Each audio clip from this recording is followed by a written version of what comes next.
Hey guys, I made a earlier video of me unboxing the Ryzen 9 3900X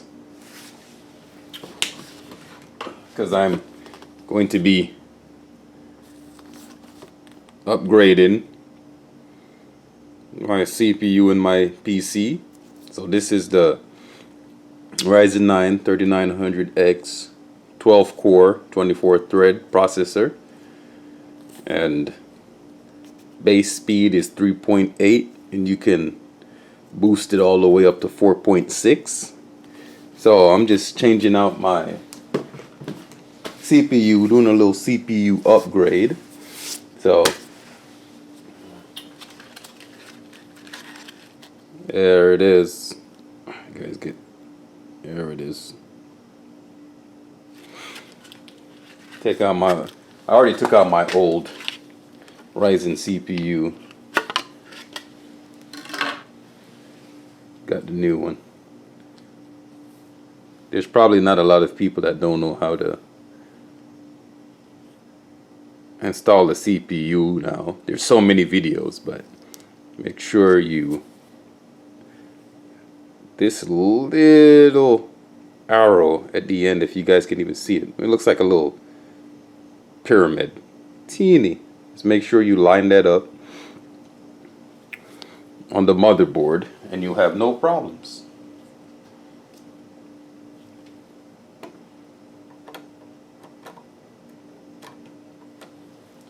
That bad boy is in there. Then you just put your little arm down, since it's an AMD CPU. And I'm going to install my NVMe M.2 drive. This is a 1 terabyte XPG. I already have one installed. It's a 960 Pro. This is a Samsung. But this motherboard I have holds 2. But total I'm gonna have is probably 4. But there's 2 M.2 slots on my motherboard. So I'm gonna put 2 on the motherboard, and I'm gonna have a card with 2 in the card. So total of 4. Now let's get this in here. Take off my little standoff screw. These little screws, too much trouble. And these are pretty easy. They only go in one way.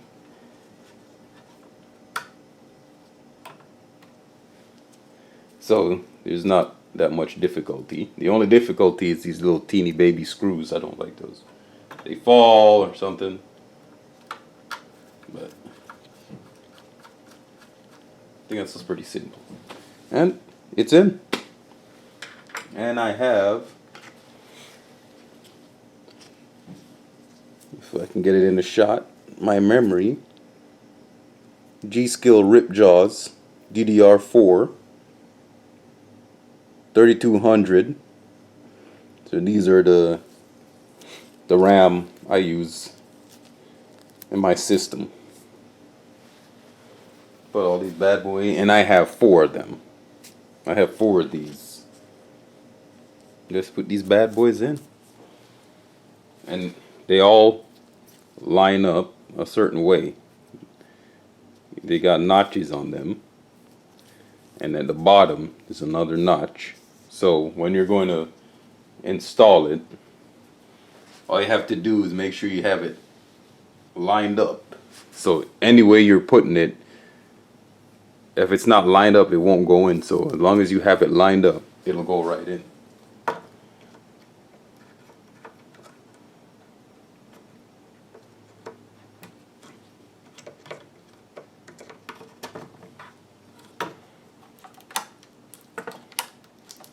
And then I press it down so the clip clips in, and you hear the clip, so you know it's installed.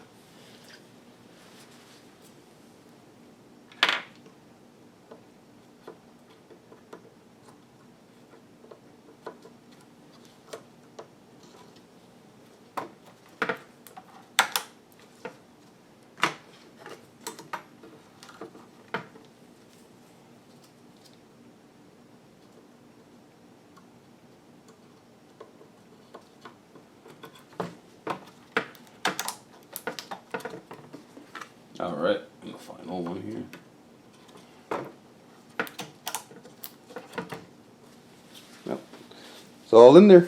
All the RAM's in. M.2 is in. CPU's in. So all I have to do now is put my cooler. I switched over to a air cooler because I had some problems with my AIO leaking and, you know, acting real crappy. So I decided to put my air cooler back in. This is a Noctua air cooler. If you guys don't know. Let's see. First, included, Noctua always gives you, if you buy one of their CPU coolers, they give you their own CPU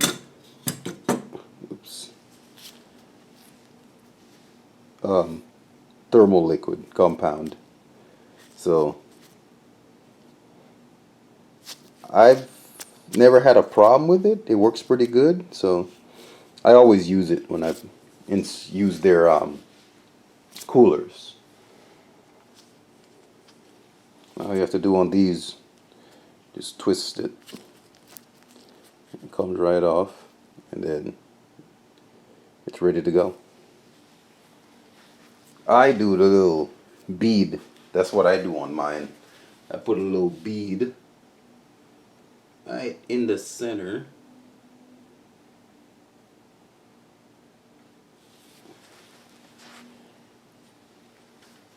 That's my thermal technique. You guys can see that. The little bead. That's what I do. And I put this, screw this down, and it spreads it out, basically.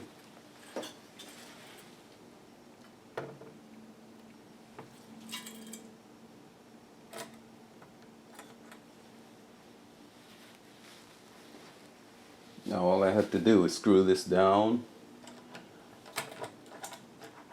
and we'll be set.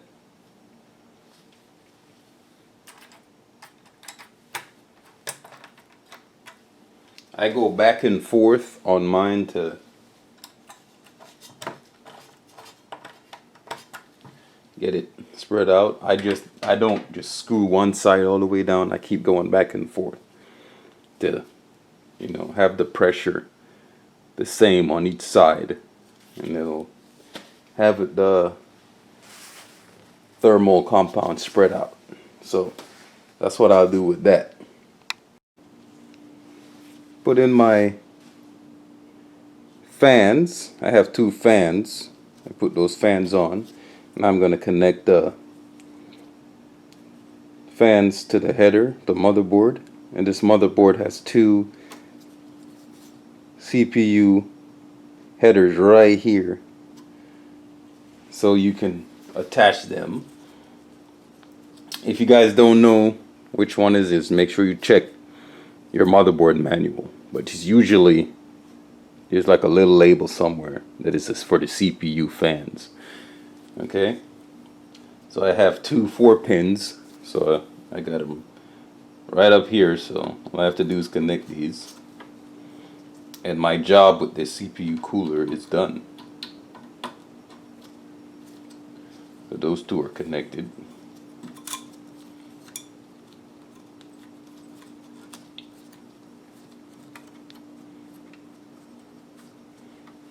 Try to hide my wires in there so they disappear like that. Now that's about it. Now all I have to do is I'm gonna bolt this down inside my case, and a lot of this stuff I didn't really go through really well because I already have videos of me building computers, so I didn't go through everything 100%. So if you guys want to look, there's other videos on my channel. So alright, now I'm going to put this in my case, and I'm going to bolt it down, then put my graphics card on. Then basically I hook it up to my power and I'll be ready to go. Since I'm not going to be using any other drives, I'm going to only be using my M.2 drives. I won't have to deal with the SATA cables, any of that. None of those cables. So all I have to do is my graphics cable, the cable for the motherboard, the cable for the CPU, and then the front I/O panels, the panels on my case. This comes built, the rear I/O shield is built onto the motherboard, so I don't have to put it into the case like the regular. Usually you get one piece and then you have to install that, but I don't with this one. It's already built on. So a lot of the newer ones will have that built on. So that's pretty cool. But the older models don't. So it depends. And if you get an older model or a cheaper model, they won't be built in like this. You know, so it all depends on what you get, how it's gonna be. Okay? So alright, I got everything installed now. So get closer. Everything's pretty much installed now. All I have to do is basically some cable management, but other than that, I got everything installed in my case, ready to go. You guys can see. So all that's left is the cable management and I'll be ready to go. So okay guys, I have my CPU installed and it's ready to go. So I'm gonna just check out CPU ID first real quick. See that before I get into the Cinebench here. So you guys can see AMD Ryzen 9-3900X, the AM4, 7 nanometers. You can see the core voltage right here, 1.417, and this is a 12 core processor. So you guys can see all that right here. Let me get out of that and I'm going to show you guys. Where is this stupid thing here? Cinebench, here we go. Let's get this up and running. And we're going to do quick test. Now, when this usually activates, it's on multi-core test. So it's set for multi-core. So if you guys are not going to do that, you can go in the file here and you can change it, because you can, you know, check whatever you want. You can check for the run selected if you pick a certain test you want to pick.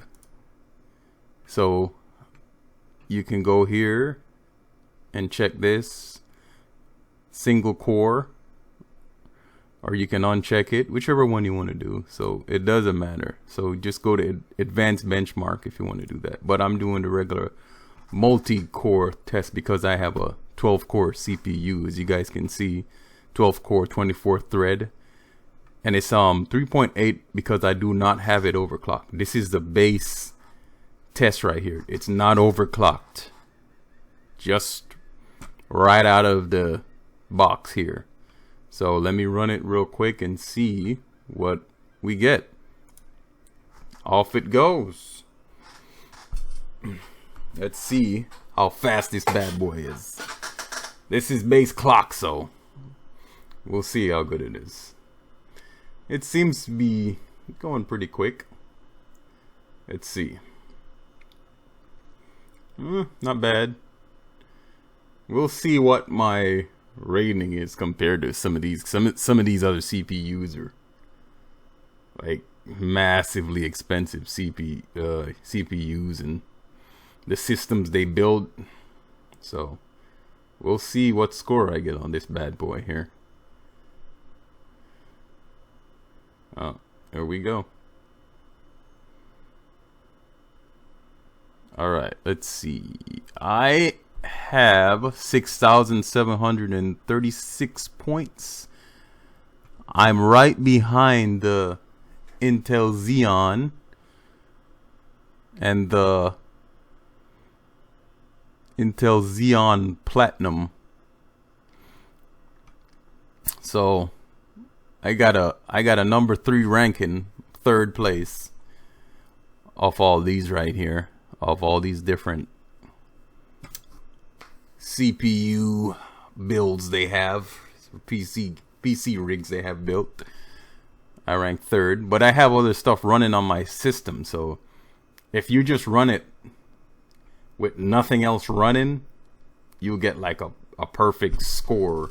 But when you have other programs running, the score is not going to be that good. So I have a program running right now to record all this, plus other testing stuff in the background. So that's what happens. But that's my score right there on that run on Cinebench, guys. So that's it for that. This is everything hooked up, ready to go, base clock speeds. So thanks guys for watching the video. Hope you like it. Subscribe, like, dislike. Let me know in the comments below. So thanks guys for watching and have a nice day.